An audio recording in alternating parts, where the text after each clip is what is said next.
Hello and welcome to the David Carrier Show. I'm David Carrier, your family's personal attorney, and you have found the place where we talk about estate planning, elder law, real estate, and business law. So if you have a question, a comment, or concern about wills, trusts, or probate, how do you beat the high cost of long-term care? It's a reality for most folks, an overwhelming majority of people, according to government anyway, 70%. At age 65. At age 65, you have a 70% chance of needing 3 years of skilled care. And for 20% of folks, it'll be 5 years or more. So let's not worry about that, shall we? Oh, my goodness, no. Long-term care, that's something that happens to somebody else. It'd be foolish to worry about how to hang on to your stuff. It'd be crazy to worry about, dementia, all those other things we don't want to even think about. So let's not think about any of those things ever again, okay? This past week I had this guy saying, oh, you're very controversial. And I'm like, really? I'm controversial, huh? That's what he said. He listened to some of the podcasts. He said, oh, because we record this, of course, and you can get it at the Apple Store or iTunes, or if iTunes is still around. But seriously, you can go back, I don't know, 16, 17 years, however long it's been we've been doing this, we've been putting it on iTunes right along. And it can be kind of funny to go back and listen to some of those early things. But folks have said that, oh, you're controversial. Controversial? I mean, how did pointing out accurately what's going on become controversial? Of course, in this environment, I guess, who knows? With new leadership at Twitter, perhaps, it always amazes me how everyone's like, oh, the torrent of misinformation. What are you talking about? Everybody has a different opinion. This is what, if you wonder what makes America great, you got to know that a big part of it has been people get it wrong. Human beings get it wrong all the time.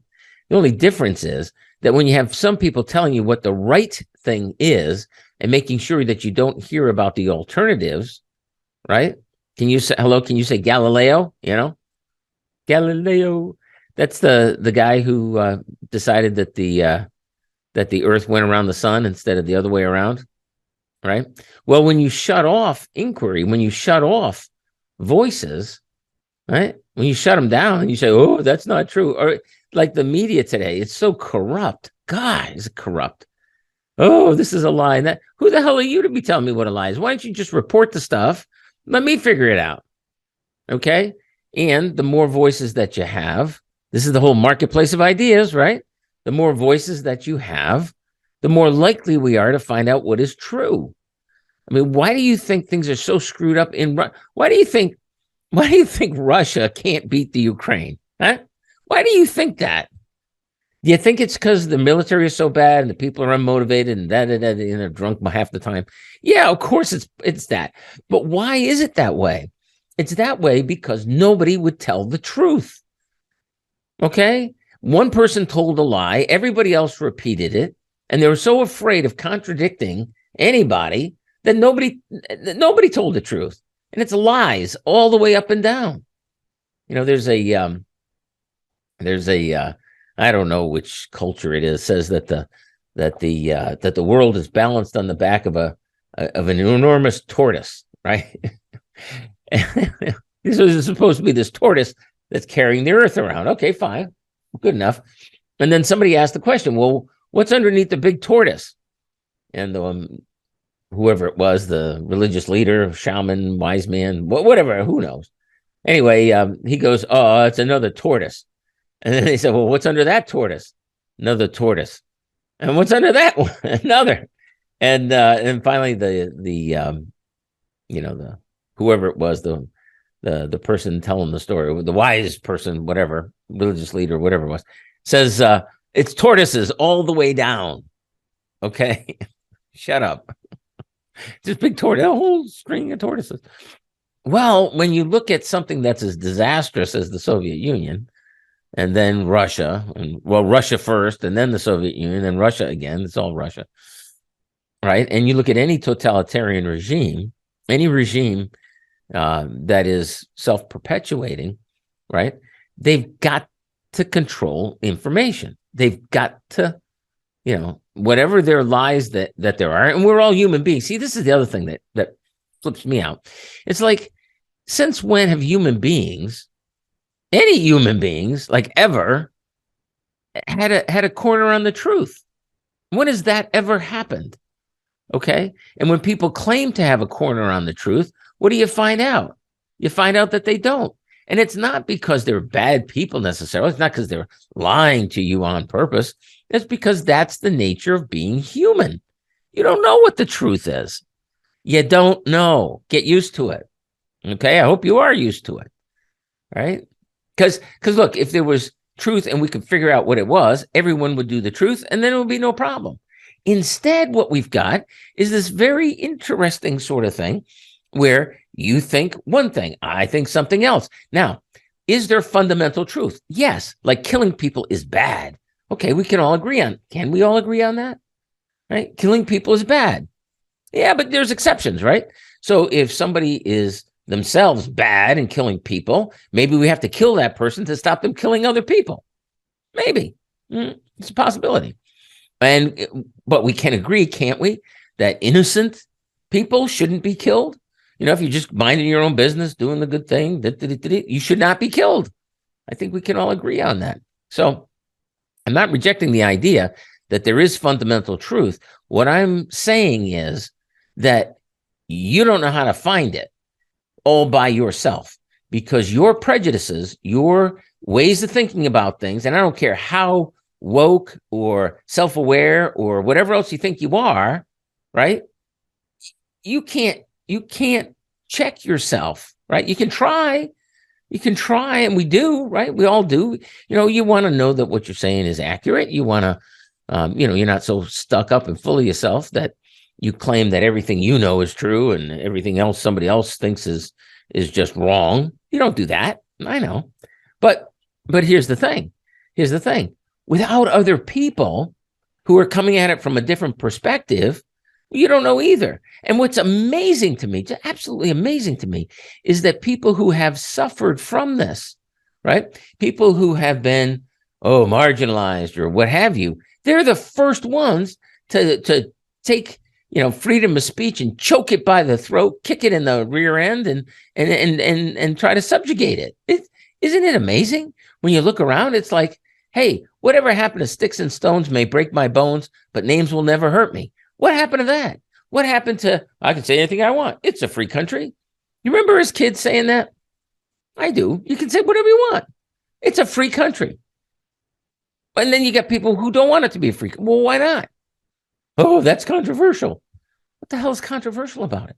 The only way you find out what the truth is, check this with your own experience. The only way you find out what the truth is, or you get closer to it, which I believe truth exists. Okay, I'm not saying, it's my, don't you hate it when people say, my truth is this, my truth is that? What the hell does that mean? Your truth.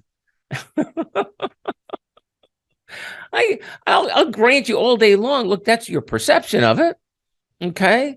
And this is my perception of it. And we have different ideas and all the rest, which is why we have to respect each other, which is why we have to just calm down a little bit and not, your silence is violence.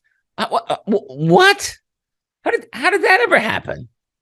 You're looking at me. Therefore what? Therefore what? Isn't it absurd? And that's controversial. I mean, that's the most amazing thing about it. It's like, if you want to say something, it's controversial. Sticks and stones may break my bones, but names will never hurt me. And then you get people want to cancel each other and all the rest of this stuff. It just drives you nuts, doesn't it? But anyway, if everyone would just calm down and a little mutual respect, right? That's what First Amendment's about. That's what, hey, maybe let's have a little humility here, right? Maybe somebody else has something to say. Maybe I could listen to them. Maybe I would gain something from that.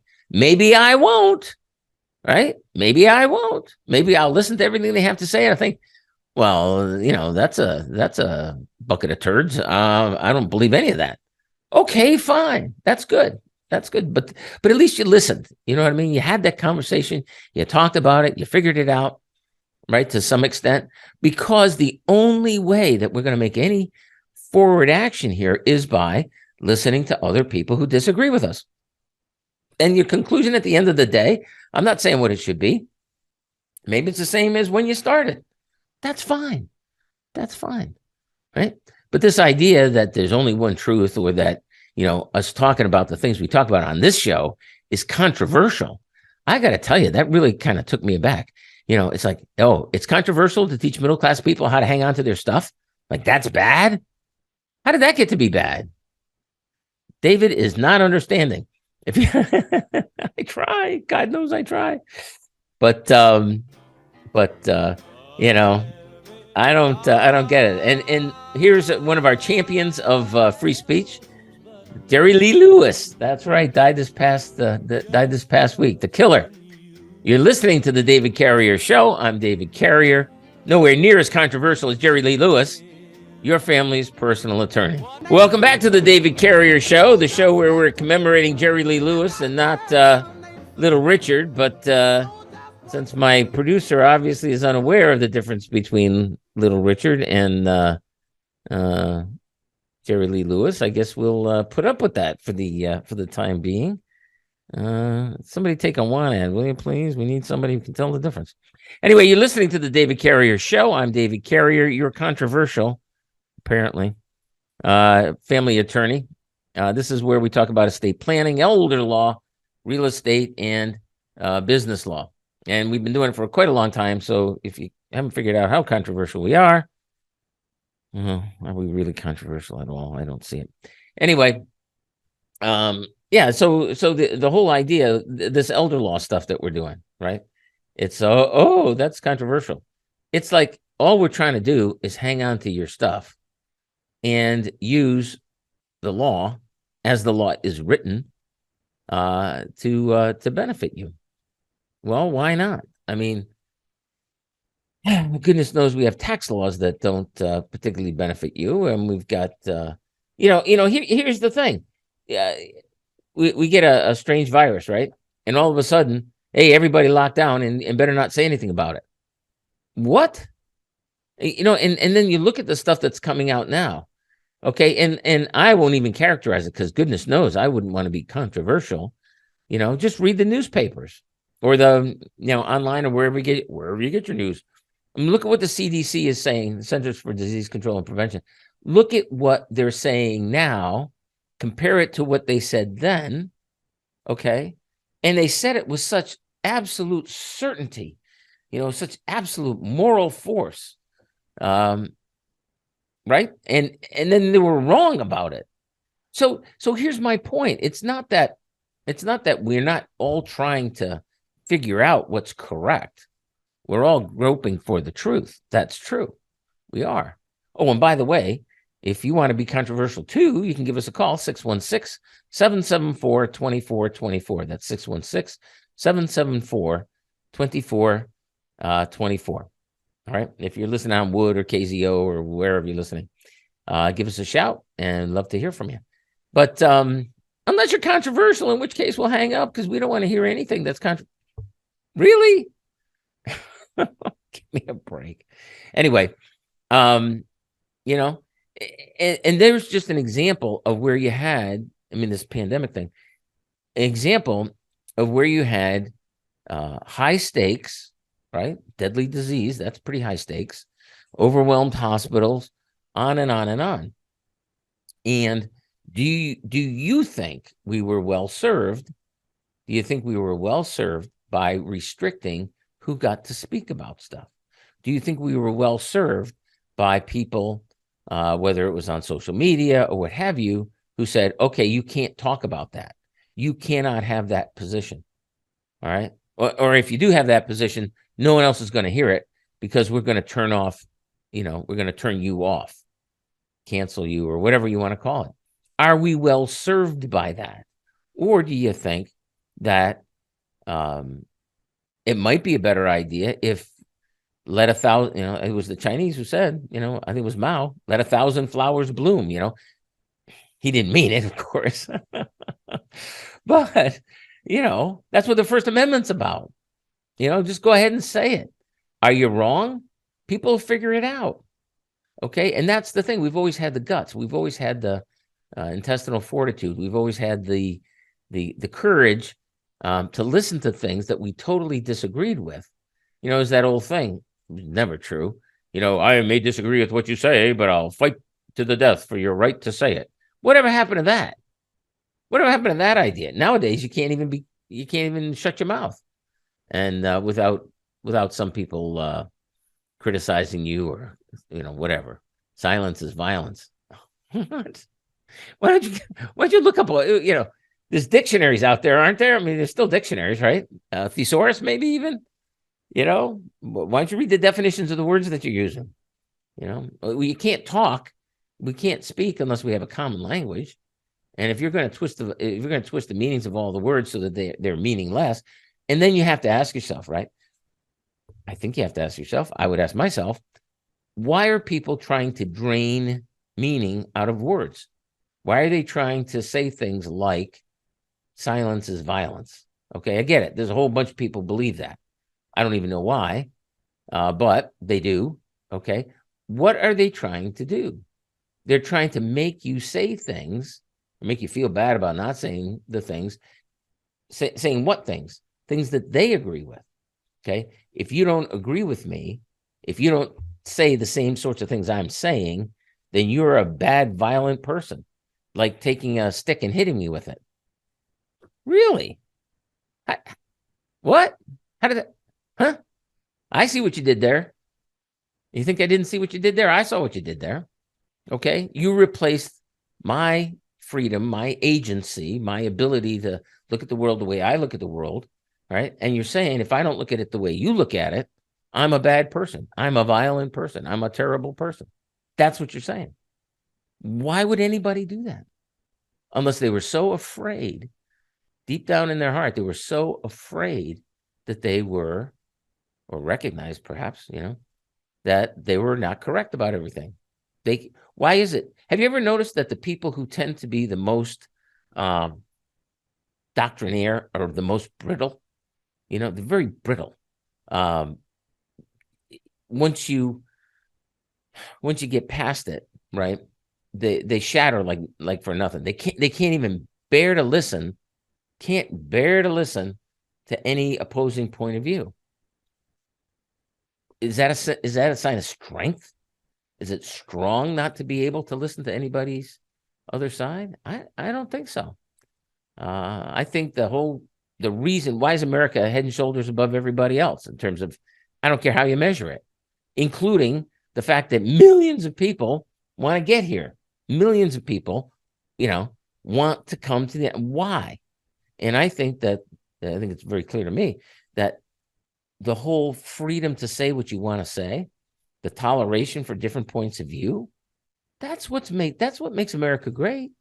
Because that way you don't invade a foreign country and then find out that your tires are all rotted to hell. There's no gasoline. Your soldiers are untrained. There's no food except from, 20 years ago. You don't find out stuff at that point, because when you inculcate a culture of freedom, a culture of responsibility, a culture of say the truth, right? To the limited extent as human beings, we have the ability to say what the truth is, and then we work together to find out what it is. Okay, we work together to approximate it. Yeah, right. Then crazy stuff like that doesn't happen because everybody's lying.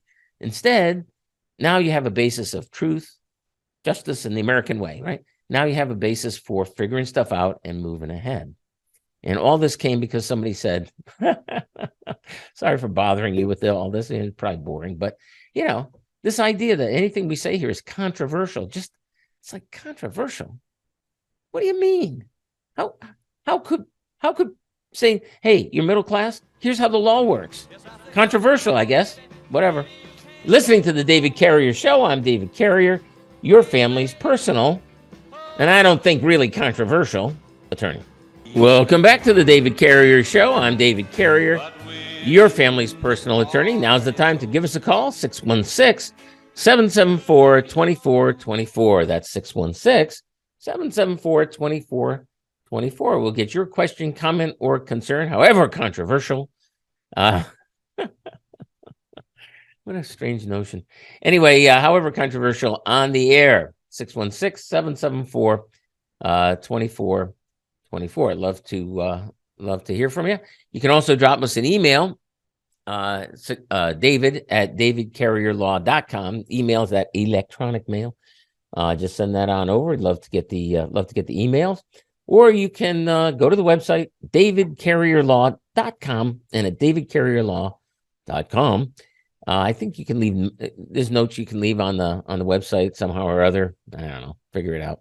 Also on the website are all our signups for the workshops and all the rest. These are the we're actually back in the saddle again, doing the in-person live workshops at the Grand Rapids office, of course. Also over in Holland, up in Norton Shores by Muskegon, and way down in Portage on the other side of Kalamazoo. We're doing those workshops every week the good Lord brings, and we'd love to see you at a workshop. The workshops are where we answer some questions. It develops, generally speaking, develops into a one-on-one. There's no charge for any of that. The idea is if you know what's good for you, you'll take appropriate action. Well, let's make it as cheap and easy as we can to make it easy. I was going to say that again. Anyway, what is good for you? Hell do I know. Seems to me that hanging on to what you've earned, that's part of it. Making sure that you give the next generation a step up, which is, as I say, it's sort of an evolutionary thing for me. I always favored the idea, screw the kids, you earned it, might as well spend it. But how can you say that when you look around and we've got 16% inflation on cereal? You've got 16% inflation on dairy products. You got 16% inflation, on all kinds of other producer type stuff. And at the, and that's the inflation that's in the pipeline. That'll show up. I mean, we're already looking at 8% anyway. Double digit is right around the corner as far as consumer prices go. The home mortgage interest rate is now over 7%. It was under 2%. You used to be able to get a mortgage for under 2%. Now it's 7%. They've never had a situation where interest rates doubled in a year. Well, it's almost, 3.5 times, tripled. It's a different world out there than the one we grew up in. And I wonder, the degree to which people are leery of telling the truth, right? They don't want to tell the truth. They want to make it look good for their side or something like this. And that's why we've got issues. Part of why we have issues. My perspective is we've got 3 taxpayer-supported programs to help us, older folks, right? You've got Social Security, that's income. We've got Medicare, that's hospitalization. We got Medicaid, which is long-term care. And for Social Security and for Medicare, you would be outraged if they said, oh, you got to be broke before you can get a heart bypass. You got to be broke before you can receive any income support through Social Security. Because your thought is, hey, I paid into those things. Why, what? Why do I have to be broke in order to get them? I don't think you should, right? But I also think that's the same way with the long-term care stuff. And, it's your tax dollars at work. You're the one who paid the taxes, right? Why should it be different? Well, it is different. And if you let them, as I say, if you let them strip you naked and kick you in the ass on the way out the door, well, that's on you, okay? Because it doesn't have to be that way. You could have refused to take Social Security. You could have refused to take Medicare, and just pay the bill yourself. You could do that. You'd be crazy if you did. But I think you're crazy if you're not looking out for the long-term care as well. There's 3 legs on that stool. Okay. There's income, which is you're just cruising along, living your life now that you've retired. There's hospitalization in case you need a kidney or knees or what have you. And then there's long-term care when that need rolls around. And these are all things that we've decided as a society after debate, after all kinds of political what have you, which is what debate is in this society, free speech and everything. We've decided that those are things that individuals can't handle on their own. Those are things that we've decided as a group, as a nation, as a country, to pay for out of the common pool. And you're the people who've been paying into the pool. I don't know if you've noticed this, but there's some leakage in the pool. And, people are taken out who never put in, or people are taken out more than they put in. And I guess that happens. Okay. Not deny it. Right. But why should you go broke? That's the thing. And if you want to ask yourself, well, who, on a very fundamental level, who's the one putting in, right? It isn't the rich people. It isn't. I heard on the news today that the kid who runs, he's not a kid anymore, but I always think of him as one, who runs Facebook, right? Or Meta or whatever they're calling it this week, lost $100 billion in the last X number of months or whatever it is. $100 billion. You know how much money $100 billion is? It's 10 brand new aircraft carriers. Now, the United States has like 11. I think it's written into law that we have to have at least 11 carrier battle groups. Okay. So along with the aircraft carriers, there's a bunch of other boats too. Okay. So, but it's $10 billion for one of the new aircraft carriers, nuclear powered and everything, got atoms going. You don't have to refuel it. It's great. That guy just lost. Who knows what he's got left, right? But he just lost 10 of those. Think about that. Right? Now, obviously, for $10 billion, for measly $10 billion, it's not going to be tricked out with the airplanes and everything else, but you get you get the propellers, right? You get the hull, you get the flight deck. You get a lot of money. You get a lot of value there for your $10 billion. And if you just lost 10, 100, supposedly he lost 100. So he could think about it. He could swing for 10 of them. Why didn't he do that? When he say, hey guys, hey Navy, hey U.S. Navy, don't worry about it. I am so grateful for what you guys are doing that before the market goes down, I'm going to cash in $100 billion and give it to you so you can build 10 more of those big gray boats. How about that? Or I tell you what, only build 5, and then you can actually put airplanes on there, and I'll help you make them robot airplanes. How about that? I don't see it happening either, but just a different way of a controversial way of looking at it. But I do think you should hang on to your stuff. I think that just makes common sense. And at the Life Plan Workshop, that's how you find out exactly how to do it. You're listening to the David Carrier Show. I'm David Carrier, your family's personal attorney. Now, how do we do this? Well, it's like anything else with the law. Okay. People write the law. We have to obey it. We have to follow it. No question about that. Whether it's tax law or Medicare, Medicaid, Social Security, whatever it may happen to be, because that's the deal we made. The deal we made was if you follow the process, and we are a republic, right? So we have representatives. So if you follow the process, we'll obey the laws. That's the deal. Now, some people don't like that deal. They want to smash things and burn things. And now apparently the Antifa people who claimed to have been doing this stuff now, apparently they don't exist. I read that in I think it was Newsweek or somebody. Oh, these people don't eat. Somebody said, hey, how about that bad Antifa rioting? And they said, oh, there's no such thing as Antifa. And by the way, there was no rioting. Oh, my goodness. I think we need a little more free speech over there.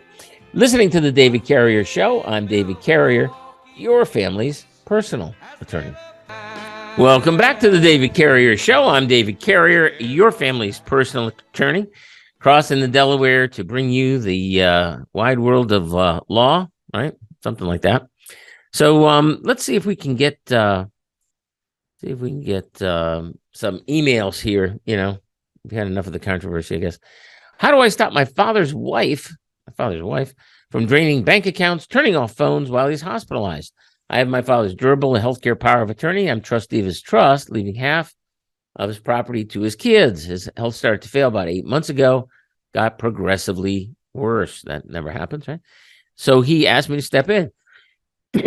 His wife continues to act with depraved indifference, not just garden variety indifference, but depraved indifference, including turning off his phone and not releasing his number, cutting him off from family and friends. He's now receiving the best care possible. How does that add up? Anyway, now receiving the best care possible, but long-term prognosis is not good. Newsflash, none of our long-term prognosis is good. In the long run, we're all dead, right? His will and power of attorney are recorded with the state. I'm not sure how that happened. And we are concerned she'll try to sell the house. How do I make sure his interests are protected? Final wishes are carried out. Well, you got to ask yourself if they're married, how long they've been married for. I mean, that's an issue. Was it last weekend in Vegas? Or is this a long-term kind of thing? Is not at all unusual for parents to put kids in charge of stuff, right? But at the same time, their spouses also have control. If she's turning off his bank, how does she turn off his telephone if she's not on the phone? If she's not on the account, she can't turn it off. So I think that's what's going on. Draining bank accounts. Again, if these were his only bank accounts, then she would not be able to do that. But if she's on the bank accounts, maybe as a joint owner, perhaps as an agent, we don't know. Again, that's an issue. And how does depraved indifference square with the idea that he's receiving the best care possible? How he's cut off from family and friends, but he's getting the best care possible? I'm not really understanding that. So let's back off a little bit. It is not at all unusual for there to be disharmony, dissonance, differences of opinion between the kids and the step parent. I don't think we even call it anymore. I think it's a lot more common to say, my father's wife as opposed to my stepmother. I think that's more common. But be that as it may, you've got some authority. You're the trustee of the trust.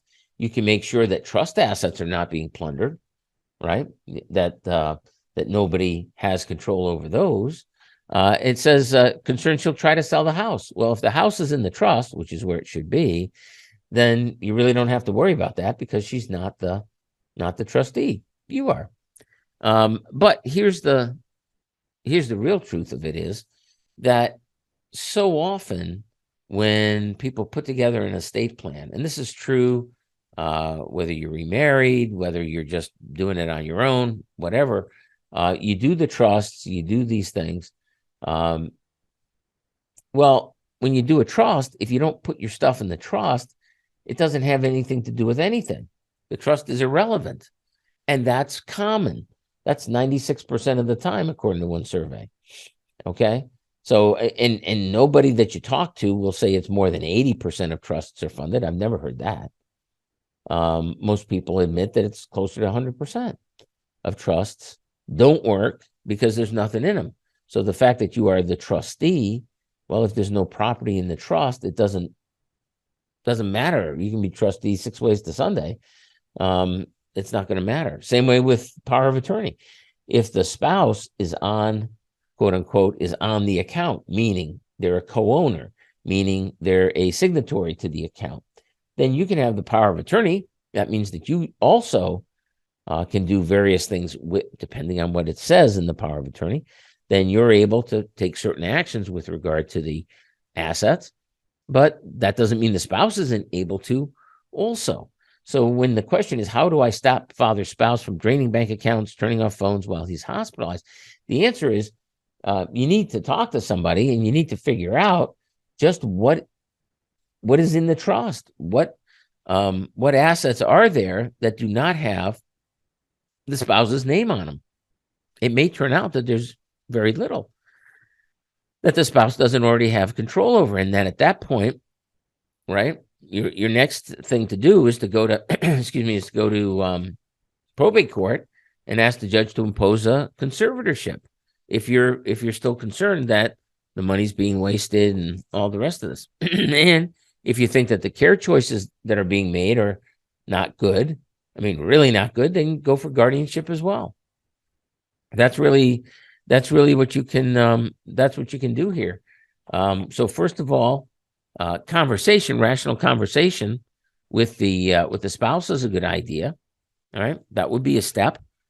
Just talking about it, finding out what's going on. Maybe you don't have all the information. Maybe conversation would give you some more information. That might be a good idea. But then also, you don't want to be making idle threats. Okay, so you don't want to say, you can't do this because I have power of attorney. Well, it may turn out that they very well can do that. Say, you can't do this because I'm the trustee. That may also be true. But depending on how it was done, did they follow the rules in making sure the trust was fully funded? In other words, making sure the stuff was in the trust. Maybe you have no authority at all with the trust because there's nothing in there. See? So, number one, you want to find out where you are in terms of what assets are there and is anything in the trust. That's the first thing you want to do. And then secondly, you'd want to talk with the father's wife and find out what's going on. What is she doing? And, and why? There may be very good reasons for it. There may not be. But I'll tell you, one of the challenges we have with doing crisis Medicaid planning, when you have someone who's in the long-term care right now and needs help. Right? Well, if you haven't done anything heretofore, then you need the spouse on board. It's either that or you lose everything, you see? So when I've got a spouse, right, I can work the situation. I can preserve stuff against the nursing home, against the long-term care. But if I don't have a spouse, I can save maybe half of it. Okay? So lots of times kids get all nervous in the service because, you're moving all of dad's stuff to your name. There may be a very good reason for doing it, is my point. Okay? And before you give rein to your worst fears and nightmares and everything else, it would be a good idea just to find out what's going on. Because lots of times when people find out what's going on, really okay. You've been listening to the David Carrier Show. I'm David Carrier, your family's personal attorney. Hello and welcome to the David Carrier Show. I'm David Carrier, your family's personal attorney, and you have found the place where we talk about estate planning, elder law, real estate, and business law. So if you want to keep that business humming along, now's the time to give us a call at 616. What is it? 616-774-2424. That's area code 616-774-2424. You can also drop us an email, david@davidcarrierlaw.com, or go to the website, simply davidcarrierlaw.com, because it's David Carrier's Law. Why not? Anyway, so that's how you get hold of us. But for years now, we've got 2 hours of free consultation. Think about that. And right now, if you had a question, you're thinking, "Ooh, I wish I could ask a lawyer that question." Well, pick up the phone, 616-774-2424. Ask away. And I'm not saying you'll get, have you ever seen those signs? Correct answers, $10, wrong answers, $5, and dumb looks are still free. Well, if I don't know your answer, you'll get a dumb look and then it'll be free. How about that? And you can't even pay us for the rest of it anyway. Here's this sort of thing. Here's one of our emails. This kind of thing comes up all the time. Grandmother passed away a year ago. Now we're lucky it's not 10 years ago because some of them are like that. But grandmother passed away 10 years ago, 5 years ago, a year ago. I need to know if she left money for me. I want to see if my grandmother left me money from her will. Well, it's not so clear, right? I mean, it's been a year. Maybe grandma died broke. I mean, that's pretty typical, as a matter of fact. And if there were assets for you, then whoever was administering the estate, and probably an aunt, an uncle, or a parent is probably the one, not necessarily, but probably the one doing that, then, and you were a beneficiary, then you have an entitlement to find out what is there for you. Okay. But they should have come to you and given you notice of being a beneficiary. Now, you don't get the whole will. You know how, they have in the movies, right? The reading of the will. Well, that's kind of movie stuff. They don't really do that. But a will is a public document. And so you can see exactly what's in the will. Everybody knows what everybody got because it's in the will. But trusts are different. With a trust, you only have to reveal the portion of the trust that relates to the individual beneficiary. Okay. So if it says, and this is why it's difficult sometimes when you see the way some of these things are drafted, right? Because it doesn't allow you to maintain that confidentiality. So it'll say things like, share and share alike among my kids, right? Well, maybe you want that, maybe you don't. And so what we do is go beneficiary by beneficiary and name them. Okay. There's a provision in there if you have more kids that they get added to the mix, sure. But generally speaking, that's not an issue. And so each kid knows, or at least they think they know what's going on. So if you have 5 kids and you say 20% to each, well, it's the same thing as share and share alike, right? But maybe you didn't do that. Maybe you gave this one 20% and that one 25 and that one 15 and 15% and what have you. Okay. Well, each kid only finds out the portion that comes to them, not the portions that go to other people. Do you see? And when you draft it that way, when you say Tommy gets this much and Susie gets that much, then all you have to do is give to Tommy the part that relates to Tommy. You don't have to tell him about Susie. Now, he may make some guesses or intuitions or jump to some conclusions, but he doesn't know. Okay. And so maintaining that confidentiality among the beneficiaries, I think is really important, especially if you're giving different things to different people. That's when it becomes especially critical to do that. So the idea that a trust is just out there, there's some public registry for it, which is sort of the presumption of the question, that's not true. Now, if grandma had a will, okay, and there were no assets, then the will should have been filed with the probate court. Again, that's a catch as catch can. Sometimes they do it, sometimes they don't, kind of thing. Well, at least you could do is find out what county grandma died in, go to the county probate court, or she lived in. Sometimes people will die in an adjacent county. That happens. But go to where she was the resident, where she lived, and find out, is there a will on file with the probate court? All right. If it was actually being probated, and you were a beneficiary, you would have gotten notice. The fact that you haven't gotten notice suggests that you're not a beneficiary or that grandma didn't have anything. Again, sadly, not unusual. So, I get that you want. Oh, the other thing you might do, just saying, is talk to your mom or dad, whoever parent grandma was, maybe they'd be willing to tell you. Maybe they won't, but maybe they will. Let's see. Can my domestic partner or her heirs claim any part of my estate upon my death? My DP and I were living together in my home that I own. We had a 28-year relationship. Okay. In some states, if you held yourself out as being married, that'd be enough. 7 states. We broke up 5 years ago, but never dissolved the DP, as neither of us had any intention of marrying. So when you say DP, I mean, there were these domestic partnerships, right? Before, they had, what do they call it? Inclusive marriage or marriage, anyway, everybody can get married, right?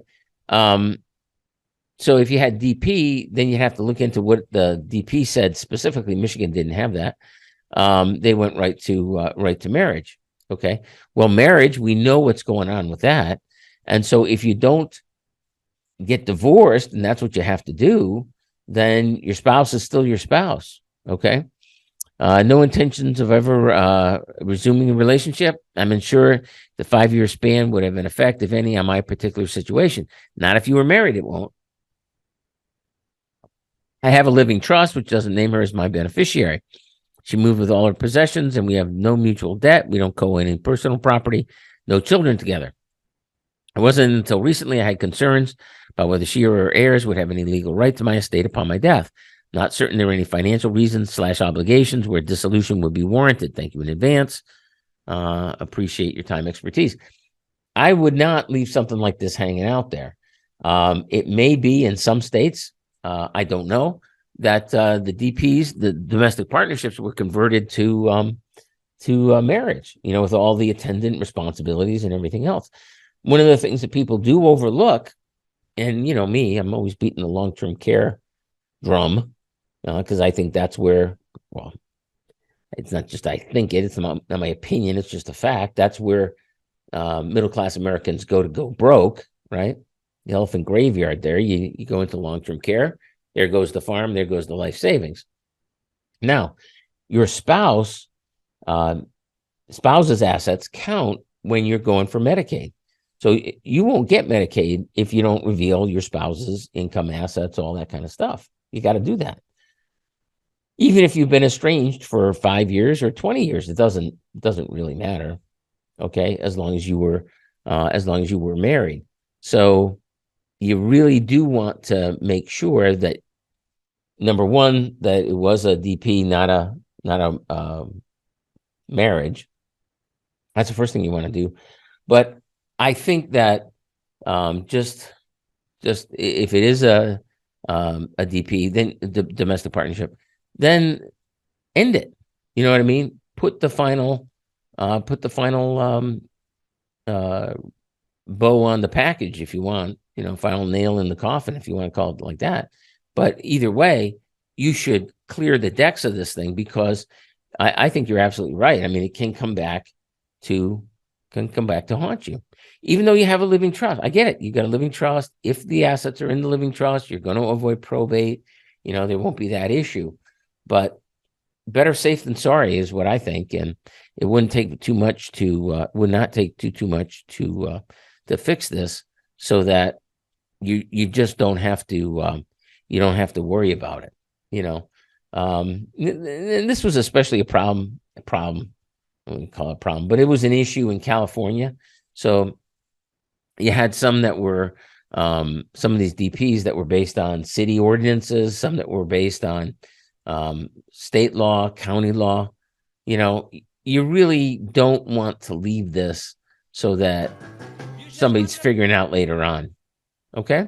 You've been listening to the David Carrier Show. I'm David Carrier, your family's personal attorney. Welcome back to the David Carrier Show. I'm David Carrier. This is the Jerry Lee Lewis Memorial show. Interesting thing about Lewis, I mean, he was a nut, right? I mean, he was really pretty far out there in the 50s, what have you. And I guess he go to England and then married his 13-year-old cousin, which kind of was a dampener on his career until he came back as a country singer. So a lot of what we've got, a lot of his catalog is not the rock and roll stuff that you think of. It's more of the country stuff. He was married, as it turns out, 7 times. 7 times till death do us part. Well, he finally made the death part anyway. And but that isn't that interesting. I mean, I thought it was. And of course, he came back as a rock and roller eventually. But he was, Country Music Hall of Fame and all that good stuff. So, kudos to Jerry Lee Lewis. He did it his way. I think you have to say that. Would it be unethical? If you have a question, comment, or concern, easy to do. Give us a call, 616-774-2424. Okay. If you have any questions about if you're married 7 times, do each one of them get a 1/7 share? Good question. Give us a call and find out. 616-774-2424. Here's a one of our emails. Would it be unethical for my sister to persuade my mom to remove me from the life insurance? Okay. She knew she would be executor. So sister is going to be executor for mom, personal representative, as we say nowadays. And she wants the sister off. My mom told me that the policy was for me and my siblings. It appears that after that happened, after I guess mom bought the policy and put everybody on, my sister may have persuaded my mom to take me off the policy. And my sister had already been appointed as the future executor. Well, she wasn't appointed to anything. It's just future. That's the watchword here. And so you're not appointed to anything until you're actually acting. Okay. So she was named, nominated, you might say, but she's not going to be the executor until that time comes. My sister's motivation may have been because mom helped me out with my rent after being unable to work due to cancer. Maybe my sister thought that was cutting into my mom's assets, which ultimately meant less for her eventually. So I guess we're ascribing motives to sister. Sister doesn't like our letter writer because a bunch of mom's money went to the person writing the letter. And I know that this is speculation at this time, but what would be the potential consequence for her if it was based on fact? So thanks so much, taking the time, sincerely. Anyway, so would it be unethical? Hard to see how that's unethical. We have this idea, really, if you want to challenge what a parent has done or what someone who is leaving assets to other folks, right? If you want to challenge what they're doing, there's really two ways to do it. The first is you can allege undue influence, okay? That the person was in a special relationship with the person, that the benefited person, the evildoer, supposed evildoer, was in a special fiduciary relationship with the grantor, with mom, okay? Taking care of mom, maybe named legally, maybe formally a fiduciary, okay? So with this occupying that special position of faith and trust. And they exploited that position to get mom to do stuff. You could say that. The other way is that mom lacked the mental capacity to do these things. Mom lacked the mental capacity to change her beneficiaries around. Well, that's pretty tough to do, I got to tell you. Everyone can have a moment of clarity. If you get a couple of witnesses there, in a will, you can change things like that. Very difficult to establish. So with undue influence, what they said was, okay, look, if mom just changed it around and there was no special relationship at all between the kid who got more and mom, okay, no special relationship at all, then whoever challenges it, whoever is coming up and saying, ooh, mom was unduly influenced, now the burden of proof is on that person. So if you want to piss and moan about getting removed from the life insurance, right? You have to show that sister unduly influenced mom, and good luck doing that. Like, it's impossible. All right. You don't know. You don't have a video camera going. And here's the other thing: weeping, crying, telling mom you'll never darken her door again. All these, the usual wheedling, persuasion type things that happens in families. That's not undue influence. It's not undue influence. You can throw yourself on the ground and turn blue and stuff like that. That's okay. Go right ahead. That's no problem. Now, here's the other side of the story. So let's establish one.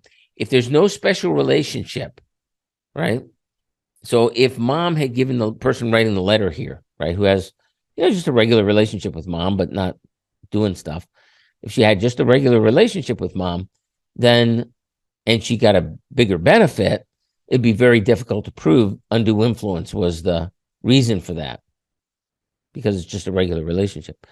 On the other hand, if, let's say, you were living with mom and mom had made you her trustee and personal representative, and as it says here, personal representative, but also agent under the power of attorney for healthcare, patient advocate under healthcare, agent under the financial power of attorney. Okay. So mom was obviously depending on you for lots of stuff, right? There was that very tight relationship, not only legally in the documents, but also in fact. Well, now the burden of proof shifts. So if the person who occupies that special relationship gets more, now it's on that person to show that there was no undue influence, which again is like very, very difficult unless you've got witnesses, you've got to build a record, because if you just let life go on, it's very difficult to show that there was no undue influence. You're trying to, what they call proving a negative, trying to prove that something didn't happen it's like impossible. Okay. Proving it did, sometimes that can be almost impossible too, but at least you can prove it. At least there's a possibility of proving it. Proving something didn't happen, right? Well, good luck for that. And that's how the law is set up, so that if you're in that special relationship, then you're going to be assumed to have cheated, basically. Okay. And you got to prove that you didn't if you're going to get more. And there's ways of doing that, but that's what has to be that's what has to be done here in order to figure this one out. And it looks like there is no special relationship. So, but then the question is being a future executor, is that enough? Now you get into facts and circumstances. Now we have to show that perhaps evil sister did have that kind of special relationship with mom, because just because she's on the will as executor, that's not going to cut it. It might be some evidence of it, but it's not proof. You're with me on that. You're listening to the David Carrier Show. I'm David Carrier, urging you to give us a call, 616-774-2424. We'll get your question, comment, or concern on the air. Welcome back to the David Carrier Show. I'm David Carrier, your family's personal attorney. And no, I'm not wearing Chantilly lace at this point. I may be convinced later on. In any event, we have Jerry from Mount Pleasant on the line. Hello, Jerry. Welcome to the David Carrier Show. Hello. How can we help? Well, I have a question for you. Okie doke. I've recently been dealing with a family trust that I just recently found out got broken. Originally, my father set up this family trust, and I found out I was literally taken out of the trust. I didn't even get the dollar he left me or a copy of the death certificate. Now I'm finding out that even the savings bonds that was left for me in my name have been given to the other siblings. And let's see, this is from a previous marriage. I'm the oldest son of the previous marriage. Right. Did they change the names on the savings bonds by any chance? The name was both in mine and my father's name. And then Dad died. Is that correct? Dad died, and he gave everything else to the other kids, and they broke the trust. Well, I'm curious. How did they get control of the savings bonds with your names on it? He signed them off to him. Well, okay. Well, that's a different story. Dad signed off the savings bonds? I've never seen them. Yeah. See, here's the thing. I have no idea that he cashed them in. So but the thing is, I was told they were supposed to be left for me as far as the trust was concerned by him earlier, but all of a sudden it got changed completely over. And then in his will, he changed his will because he said I owed him a whole bunch of money, which I really didn't. And there was not enough there to really sustain to say, hey, I'll just take it out what I'm going to give you out of the savings bonds and go from there, which was the original agreement.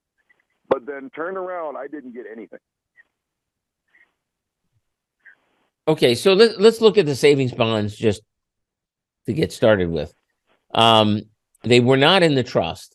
okay, they were still in your name and dad's name, which means that if dad had left them alone, they would have gone to you and no one else would have had any control over them. But it sounds like dad signed them over to the other kids while he was still alive. Because he did that, and they were his savings bonds. I mean, beneficiary designations don't take effect until the moment of death, actually. He was entitled to do that. This is another thing. Okay. He paid for those savings bonds with SSI survivors benefits that came from my biological mother.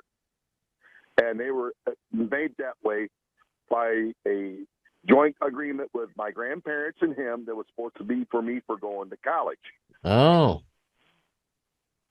And I never got anything. The only thing I've seen of them, I know because they had my name and his name on them. Yep. Was about $300 of it, and that's it. There were Series double E's, is all I know. So there was what is my legal my legal stance and going forward and how to recuperate this. Right. So let's start at the start. With regard to the savings bonds, it sounds like he had a contract with your grandparents to use the money to buy savings bonds for your benefit. Am I catching that much? Am I understanding that? Yep. It was a verbal agreement, yeah. A verbal agreement. Well, that's worth the paper it's written on. You can't enforce that. Where do I stand with this? Because if there was my name and my social security number on them. Down the river, brother, that's where you stand. Down the river, up the creek without a paddle. I mean, that's not enforceable. I mean, the fact that he took money from, the grandparents allowed him to have, or if they even did that, you know what I mean? If there was even some contract there, there's a trust can arise by the actions of the parties. It can arise by a verbal agreement. So it's not, if you think about it as a law school question, I mean, it's not impossible to say that what grandparents did was entrusted your dad with the money to buy life insurance, savings bonds for your benefit, and that he was obligated as trustee, basically, of the money to leave those for you. I mean, you could see your way to making that kind of argument, but gosh, that's a tough argument to make. How do you prove any of it? Now they're complaining about me paying an extra $70,000 that I owe my father. And you can forget about that. I mean, is there a promissory note? No. Well, forget about it. I mean, those things aren't. See, even if how long ago did Dad die? It's been about 7 years. Yeah. Okay. So there's a 6-year statute of limitations on promissory notes. If you don't enforce a promissory note within 6 years, it's a dead letter. And so lots of times, like even if your dad had you write a promissory note, the fact that it wasn't enforced for now it's 7 years, it's probably a lot longer than that because dad would not have enforced it, right? It's just a dead letter. There's no way they can collect on that.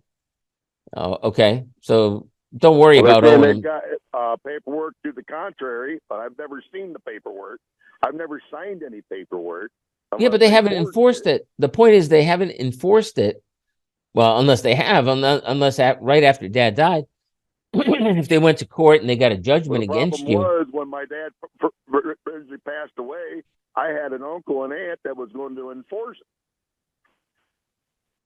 Because my uncle was the executor of the estate. Well, did they get a judgment against fight you? over everything, and they ended up having to put another person as an executor of the estate. Then that turned around. They ended up going into probate. I was like, Jesus. Yeah. I still haven't even gotten a death certificate from them yet. Well, you might not ever. I mean, you have to go to the county and get that if you want. But I mean, the question is, did aunt and uncle, who were the executors after Dad died, did they get a judgment against you for this $70,000 or not? Okay. Well, that's the end of the story then. You have to enforce an obligation within 6 years of the obligation performance in order for there to be a problem. They didn't do that. It's a dead letter. I don't think I mean, you see that all the time in I'm probate. I'm just basically, I lost a crap load of money, but they can't take any more out of me. Now, this is a radio show answer, which means that I haven't looked at any of the documentation, so I don't know. But taking it that I'm there's talking as a general stance. Yeah. Well, because you've got the statute of limitations, right? You didn't sign a promissory note, and even if they had gone after you, they wouldn't be able to enforce it. You have to have a writing. Verbal agreements are not worth the paper they're written on. That's your bottom line right there. So I wouldn't lose any sleep over them coming after you, unless, as I say, unless there was a judgment or something like that. Then you'd have to be concerned. But you're telling me there wasn't, and you would know. But another thing, and now they're trying to, and this is another thing they're trying to enforce. It's like, the trust has been broken. At the time of my father's death, we was told that if there was anything on the property, that there's 70 acres worth of property involved here, that we could leave whatever stuff we had on the property because we didn't have no other place to put it because it cost money to store it. Now, two of the siblings are trying to get lost titles or abandonment titles to these things and try to sell them out as scrap. And we got told verbally by our father that we could leave the stuff there until we needed to get another place to put it. Well, a lot of us has been, the economy is the way it's been. We haven't even had a place to put anything. I tell you what, if you want to hang on, that music means I got to get out. But let's revisit that, the whole abandoned property idea. We can revisit that when we get back, okay? All right. You can hang on if you like. You've been listening to the David Carrier Show. I'm David Carrier, your family's personal attorney. Welcome back to the David Carrier Show. I'm David Carrier, your family's personal attorney. We're talking to Jerry from Mount Pleasant. Not Jerry Lee Lewis, unfortunately. That'd be from the great beyond, but Mount Pleasant's close enough. And Jerry's dad died about 7 years ago. There were some savings bonds that were in Dad's name and Jerry's name. But right now it looks like those were changed before Dad died, and Dad took Jerry off. There's no recourse in that case because Dad owned the savings bonds. He can do what he wants with them.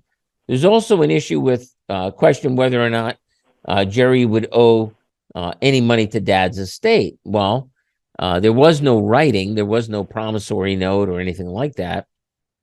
And even if there had been, the statute of limitations there is 6 years. Dad's been gone for 7.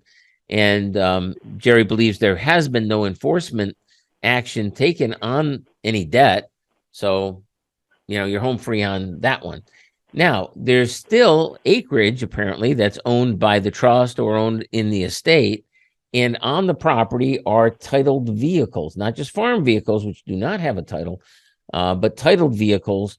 And some of the siblings are now trying to obtain salvage titles so that those can be scrapped. Am I close there, Jerry? Is that what's going on? Yep, you got it right on the nail head. So without going through probate, you have to get all of the siblings, all of the next of kin, to sign off on the titles to those vehicles. So your signature would be required before they can scrap them out. Now, the question is, does it make any sense to make a fuss about it? Well, I don't know. I mean, are these, what's the scrap value? Is it worth it? Well, see, the thing is, my father left a couple of campers. I have a camper being used as storage. It's all enclosed. There's nothing outside there, and making it look like trash or anything like that. It's all enclosed. Oh, it's on the property, though. It's on the property. It's in the woods in the back. It's not even in the fields where that's in the way of the farming, keeping a farm going or whatever. But they're trying to salvage all these vehicles and get them off the property so they can show that they have more control of things. Well, is it your vehicle? I mean, excuse me, Jerry, is the trailer in your name? The trailer is in my name. Yes. All right. Well, then what they'd have to say, and Michigan doesn't have a law on this specifically. It doesn't have we don't have, out of 49 states do, Michigan doesn't have a law that says what constitutes abandoned property. Simply because people don't fight about it too much, I guess. But anyway, whether or not you've abandoned it would be an issue. The fact that it's titled in your name indicates that it's yours. I would send a letter to whoever's the trustee of the trust, indicating that you do not abandon the property, and that it's there with permission, with your dad's permission. Now they can revoke that permission. They can give you 30, 60, 90 days to get it off of there, right? They can do that. I guess my other question is, are you a beneficiary of the trust? My name's on there as a sibling, but I'm only supposed to get $1, and okay, that's it. All right. Well, then you probably don't. I don't know how you would have any entitlement to leave your trailer on the property. I mean, you wouldn't, even as a beneficiary, even if you were in there as a full beneficiary. Let's say there's 7 siblings and 70 acres.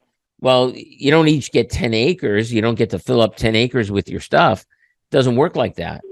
You don't have any entitlement to any specific property in the trust simply because you're a trust beneficiary. You get what's coming to you.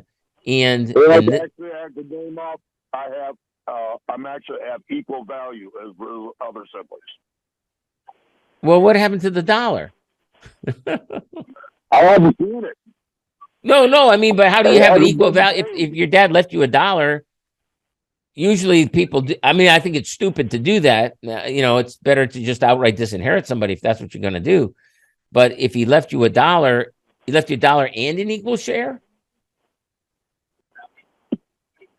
You think it would, but obviously they can't sell the property because we have to all agree that it can, in order to sell any of the property, we all have to agree that we can sell the property. Why? That's one thing. Why? I mean, is that written in the trust? That would be very unusual. Not a good idea That's the way either. my dad worded it. He wanted that for future generations.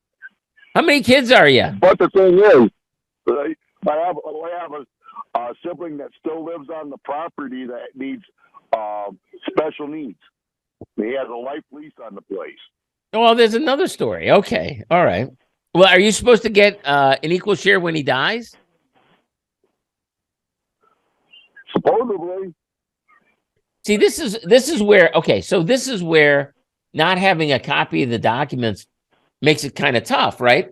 Because if we had a copy of the documents, I could say, hey, this is what this means. That's what that means. This is what the other thing means, right?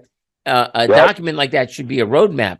The fact that you're telling me that all the siblings, how many siblings are there? How many kids are there? 5. Yeah, and one of them's disabled. Is he developmentally disabled or physically or mentally? What? He's developmentally disabled. Okay, so he doesn't get a vote, but his representative, his personal representative does, his guardian. Conservator gets a vote, I guess. So, okay.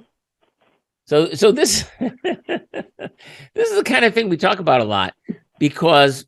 Go ahead. This is why the big thing that's been bothering me, because I told my father before he passed away that he should have put me in an executor of this, because I've dealt with a lot of this kind of stuff when I worked in adult foster care, dealing with other people, have to deal with developmentally disabled people, and he told me I was too old. He wanted some of the younger siblings to step up and take control. Well, one doesn't know how to do anything at all, and the other 2 are complaining because they have an equal say, but they're doing all the work. And then I asked them, hey, when are you guys going to call me up? And nobody calls. So I have to go up there and find this out second or third hand.